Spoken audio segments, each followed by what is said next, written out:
Moraï Verabotai, Shalom, Uvracha, ce Shabbat, on lira Bezrat Hashem, Parashat Yitro, une paracha très particulière dans laquelle on va lire le passage des 10 commandements.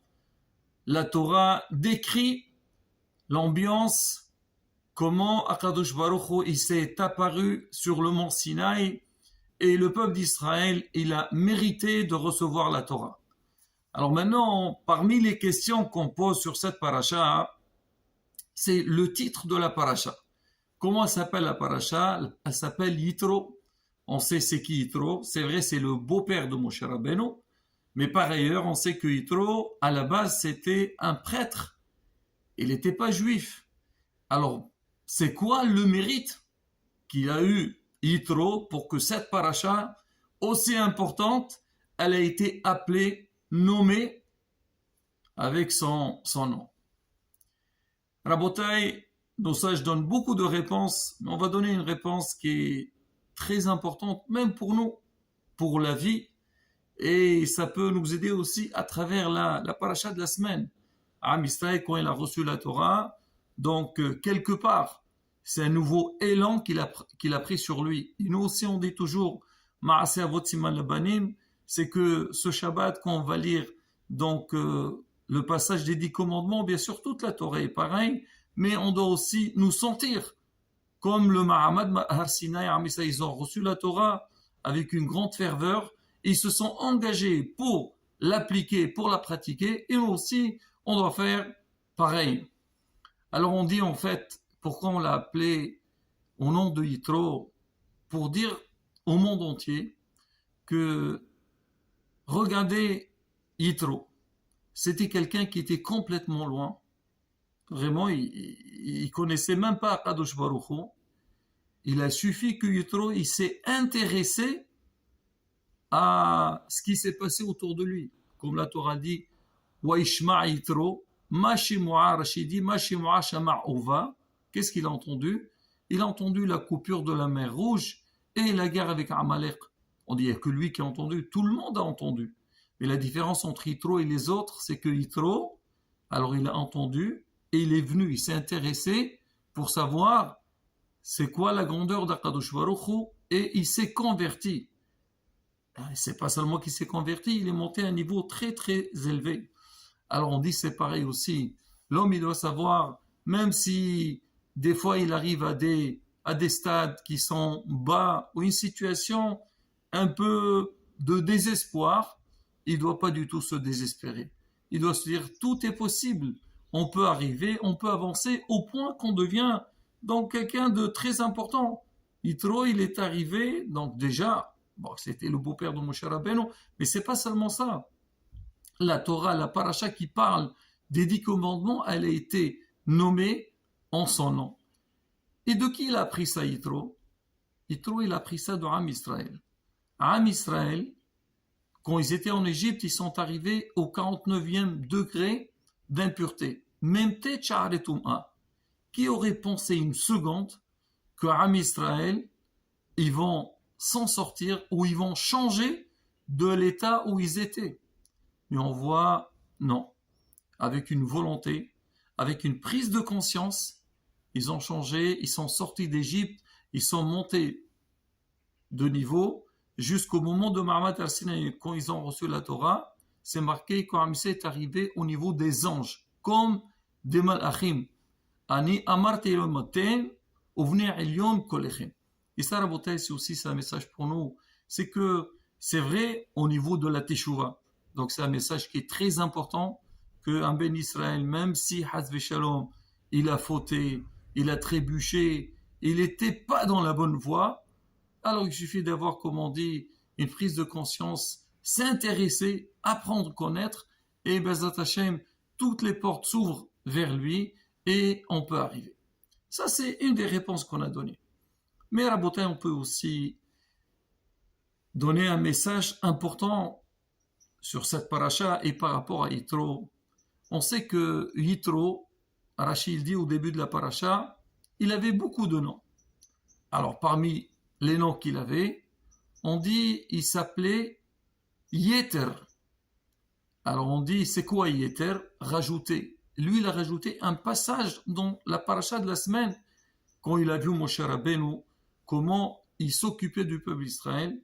C'était lui le chef, c'était lui le juge, tout celui qui avait un problème, il allait voir Moshe Rabbeinu. Alors Yitro, il a dit à Moshe, Moshe, Navol Tibol, Gamata et Gama'ama Sheretach. Il a dit, si tu continues comme ça, tu prends tellement de tâches, alors ça va être très dangereux pour toi, aussi bien pour toi que pour le peuple. Tu vas tomber. C'est dur. Et le peuple aussi. Il t'attend, il vient le matin jusqu'au soir, il attend pour les juger, pour, disons, te consulter. Alors vas-y, tu peux nommer. Nomme des, comment on dit, legs. Nomme des personnes qui vont t'aider. D'accord. Dans la suite, on avait vu ce qui s'est passé. Bien sûr, Moshe Rabbeinu nous l'a demandé à Kadosh Baruch Hu, et Hachem, il a validé. Donc, ce passage que Yitro, il a proposé à Moshe Rabbeinu, donc, de mettre des personnes en place pour l'aider, alors on dit, il a été mis dans la Torah, et ça, c'est Yeter. Alors, son nom était par rapport à ce passage que Yitro lui-même, donc, il s'est proposé pour aider Moshe Rabbeinu. Et on dit aussi, il avait un autre nom que nous, on connaît tous, c'est Yitro. On dit, c'est quoi Yitro? Yeter, comme on dit, Shelo, Yitro, c'est des à lui en hébreu. On dit, comme on dit, par exemple, sa maison, Bayit, Beto, Habayit Shelo. Alors ici, pour Yitro aussi, c'est Yeter Shelo. Pourquoi? Parce que lui, il s'est converti, il s'est intéressé à la Torah, alors on lui a rajouté donc ce waw dans son nom. Ça, c'est Rashi qui explique. Mais Rabotai, à travers un peu ce qu'on vient de dire, on pourrait apprendre un message qui est très très important pour nous, Am Israël, surtout pendant ces moments-là, qu'on va lire le passage de Matan Torah. On sait que c'est sûr que la Torah, on dit toujours Avodat Hashem. Le service d'Akadosh Baruch Hu, c'est faire les mitzvot. Voilà, il y a 613 mitzvot. Mais nous, notre Torah, elle est composée de deux parties. La partie Ben Adam la Makom, entre l'homme et le Créateur, et aussi Ben Adam la Havero, entre l'homme et son prochain. Donc le travail, il doit se faire dans les deux domaines. L'homme, il ne doit pas se suffire en disant « Oui, moi je suis bien avec le bon Dieu, avec les gens je fais ce que je veux. » C'est pas bon. Ou il dit « Moi je suis bien avec les gens et Hachem il me comprend, il n'y a pas de problème. » Pas du tout. Tu dois t'intéresser à tout et tu dois tout respecter. Bien sûr, on apprend et on avance. Alors maintenant, Yitro, quel message qu'il nous donne avant Matan Torah? Il nous dit, vous voulez réussir dans Avodat Hashem? Vous voulez qu'Hachem soit content de vous? Il faut penser aux autres. Il faut se mettre à la place des autres. Toi, tu es bien. Si tu vois quelqu'un qui a besoin de toi, que ce soit financièrement, ou que ce soit avec une idée, ou même des fois avec un sourire, ben, il ne faut pas être paresseux. Il ne faut pas se retenir. Il faut aller vers lui et l'aider, lui donner ce qu'il a besoin. Et là, on le voit chez Yitro, donc la proposition qu'il a donnée à Moshe, d'une, il a pensé à Moshe Rabbeinu. Il dit, Moshe le pauvre, c'est trop pour lui. Je ne peux pas le laisser comme ça. Moshe Rabbeinu, il aurait pu continuer comme ça sans faire attention. Et on le voit, qu'on est responsable. Alors, on s'oublie. On s'occupe de tout le monde et on s'oublie. On s'oublie à nous-mêmes. Alors, il faut que quelqu'un de derrière qui vient et des fois, il nous donne ce petit conseil-là. Donc ça, c'était Yitro. Il a fait quelque part un geste, un bon geste par rapport à Moshe Rabbeinu. Et c'est pas seulement par rapport à Moshe, mais par rapport au peuple d'Israël. D'une part, comme ce qu'on avait dit au début, c'est que le peuple attend toute la journée pour que Moshe Rabbeinu, donc, il puisse les écouter.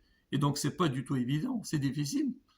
Mais il faut aussi, quand Israël vient aider Moshe Rabbeinu, Sari Alafim, Sari Asrot, des officiers, des responsables pour qu'ils viennent à l'aide de Moshe Rabbeinu. Et au moment qu'on a travaillé sur ce point-là, ça veut dire ce qu'on appelle donc penser à l'autre, aider l'autre, là, Bezrat Hashem, on est prêt à recevoir la Torah. Tout ce que la Torah va nous demander, donc on pourra le faire. Il faut travailler sur les deux domaines. Et cette idée, Rabotai, on la vit partout. On la vit déjà, c'est vrai, souvent, on a l'impression que quand on doit aider, c'est avec l'extérieur, dans la société, avec notre entourage et tout. C'est vrai. On vit, comme on dit, en communauté. Chacun, il doit donner de soi-même, penser à ceux qui sont dans le besoin. Mais beaucoup de fois, on voit que dans notre vie privée aussi, on a besoin d'être attentif sur ce plan-là, de penser à l'autre et aider l'autre, que ce soit au niveau de la vie du couple. C'est quoi la vie du couple? Toute la journée, un homme et une femme, ils sont mariés ensemble. Ben justement, même si on va dire chacun il a une tâche, il faut savoir une chose, que pense aussi à ton conjoint, que ce soit l'homme, s'il voit que vraiment sa femme, elle est fatiguée, elle a besoin d'aide, ou elle a besoin, n'importe quel besoin, il faut qu'il soit présent. Si c'est pas présent, pensez ce qu'elle a besoin. Pareil aussi, la femme, elle aussi elle doit penser à son mari. C'est vrai, bien sûr, on essaie d'assurer ce qu'on a besoin, mais non, des fois, peut-être qu'il a des difficultés dans son travail, ou quand on met la main dans la main, on voit que Bezat Hashem, comment on peut bien gérer tout ce qu'on a besoin. Pareil aussi au niveau de l'éducation. Pas l'éducation, c'est une chose, mais aussi le respect des parents. Les enfants, ils adorent leurs parents, ils aiment beaucoup. Mais beaucoup de fois, parce qu'ils n'ont pas la même idée que leurs parents, alors, quelque part, ils ont un rejet vers leurs parents. Ils ne savent pas que ce rejet, combien de tsar, combien de chagrin il peut causer à leurs parents. Et là justement, il faut être intelligent. Premièrement, quand les parents ils proposent aux enfants en général, les parents ils veulent que le bien de leurs enfants. Et le refus des enfants vers leurs parents, et justement c'est là leur allènement, la chose la plus difficile, que ça met une certaine tristesse, angoisse chez les parents. D'une, ils sont contrariés, ils ne sont pas contents que leurs enfants ne les écoutent pas. Déjà, quoi, mon enfant, il ne m'écoute pas, quelque part, c'est un échec. Et d'autre part, on oublie notre kavod, on oublie notre respect. Quand les enfants n'écoutent pas leurs parents, ça fait que les enfants, hasbe shalom, ils vont pas réussir. Ils ont besoin le meilleur conseiller pour les enfants, c'est les parents. Bien sûr, après, comme on dit, il y a des poids et des mesures à chaque chose, mais en tous les cas, il faut avoir ça en tête. Comment écouter les parents, faire plaisir aux parents, Bezat Hashem, aller en même temps. Alors maintenant, pour parler le mérite qu'on a quand quelqu'un il va vers les autres, je vais raconter une très belle histoire. Comment Hachem, il voit tout. Et quand il voit que nous on fait un effort, Hachem nous donne tout ce qu'on a besoin. Là, on parle d'un homme d'affaires qui a ouvert une boîte. Et lui, vraiment, il a tout mis en place. Et il a pris que des élites. Et maintenant, il lui restait, il lui manquait encore un bon expert comptable qui va gérer, c'est un poste qui est très important, un peu la comptabilité de son affaire. Et lui, il a lancé donc une demande, une annonce dans le journal, celui qui peut se présenter et qui vient et il va le tester, voir son CV, convient ou il ne convient pas. Et effectivement, il y a eu beaucoup de monde qui sont venus et lui au début, il a commencé à voir éliminer ceux qui voient que vraiment ils ne conviennent pas à son poste. Et à la fin, il lui est resté quelques-uns. Il a essayé de leur faire aussi des tests pour savoir qui étaient les meilleurs. À la fin, il restait deux. Il a trouvé deux qui avaient un bon niveau. Et cela, il fallait qu'il choisisse un des deux. Il s'agissait de qui? Il y avait une dame qui avait un certain âge, la pauvre, elle a perdu son mari et elle était responsable de son foyer. Donc elle était bien compétente dans le travail et a été vraiment dans le besoin. Il y avait aussi une autre jeune fille que elle a fait ses études, mais elle n'a pas eu encore son mazal. Elle n'était pas encore mariée, elle cherchait à se marier, mais bon, le mazal, il n'était pas là. Alors il les a convoqués les deux dans son bureau pour un peu faire, comme on dit, discuter et voir c'est qui convient. Ils sont venus, bon, les deux, elles étaient dans la salle d'attente, elles parlaient, discutaient, chacune raconte sa vie à l'autre. Et elles sont passées, elle est passée, la dame un peu âgée, elle est passée chez le patron, il a vu qu'elle était vraiment quelque chose d'exceptionnel, connaissait très bien son métier, elle avait de l'expérience, très bien. Après, elle a passé la jeune fille, elle aussi, elle a parlé, il a vu que c'était une fille très brillante et tout. Bon, il leur a dit rentrez chez vous et moi, je vous répondrai qui prendra ce poste. Après, il s'est réuni avec son équipe, à la fin, ils ont dit la jeune fille, elle passe mieux, elle est beaucoup plus dynamique. Bon, elle a des critères que ils la font passer avant l'autre dame. Alors le patron, il appelle la jeune fille, il lui dit écoute, voilà, on a bien réfléchi et on a décidé que c'est toi qui vas prendre ce poste. La jeune fille, elle entend ça, elle lui dit excusez-moi monsieur, moi je renonce à ce poste. Pourquoi tu renonces? Je ne veux pas. Pourquoi dites-moi? Qu'est-ce qu'il y a? Le salaire, il est bon, tout ce qu'il y a, tu auras vraiment tout ce que tu veux. Elle dit écoutez, je sais, c'est une chance pour moi de travailler dans votre boîte, mais j'ai vu l'autre candidate. C'était une dame qui avait besoin d'argent plus que moi. Moi, je suis bon encore, comme on dit, mon avenir est face à moi. Je trouverai un autre poste. Pour moi, c'est pas bon, mais elle, la pauvre, il faut qu'elle travaille. Elle a besoin d'assurer une parnasse à sa famille. Et moi, je préfère que c'est elle qui prend ce poste-là. Et ça commence à discuter entre le patron et la fille. Eh, mais écoutez, quel rapport? Écoute, on a besoin de toi. Il lui a dit, écoutez, moi, je vous dis, je ne prends pas ce poste, ça m'intéresse pas. Bon, à la fin, il a vu qu'elle voulait pas, bah tant pis. Il a fini de discuter avec elle. À côté, il y avait sa femme. Il dit, dis-moi, j'ai pas compris, avec qui tu étais en train de parler? Il lui raconte l'histoire. La femme dit, quoi? Il y a encore des filles comme ça? Elle sait qu'elle a un très bon poste, un grand salaire. Elle cède quelque part son avenir pour l'intérêt de l'autre. Il a dit, dis-moi, tu peux passer le téléphone? Je voudrais lui parler. Il dit, quoi, tu vas la convaincre? Il dit, écoute, laisse-moi faire. La dame, elle prend le téléphone et elle appelle la jeune fille. Allô, oui, bonjour, bonjour. Oui, qui vous a dit, je suis la femme du... Elle a dit, mais écoutez, madame, ça y est, j'ai déjà dit à votre mari que je ne veux pas. Elle a dit, écoutez, non, je ne vous appelle pas pour le poste, je vous appelle plutôt, j'ai un garçon, donc on voudrait le marier. Est-ce que vous êtes prête de le rencontrer et voir si vous convenez pour vous marier ensemble? Ben, Baruch Hashem, ils se sont rencontrés et ils sont mariés. À la fin, elle n'était pas l'expert comptable, elle est devenue le patron de la boîte. Raboter, regardez, quand quelqu'un il va vers les autres, il donne, il pense à l'autre, comment Kadosh Baruch il lui donne. C'est vrai, elle avait un problème, elle voulait pour se marier et tout ça. Mais bon, comme on dit, le mazal, il viendra. Mais elle a fait un effort pour les autres, Kadosh Baruch il l'a donné. Et c'est ça le message de la paracha de la semaine. Le message, c'est que oui, on a reçu la Torah, mais aussi on a besoin de travailler ce qu'on appelle Ben Adam, la Havero, entre l'homme et son prochain. Bezrat Hashem, qu'on travaille sur ça. Kadosh Baruch il voit les efforts qu'on fait, il nous donnera tout ce qu'on a besoin. Amen, Kenerasson. Shabbat Shalom Mubarak.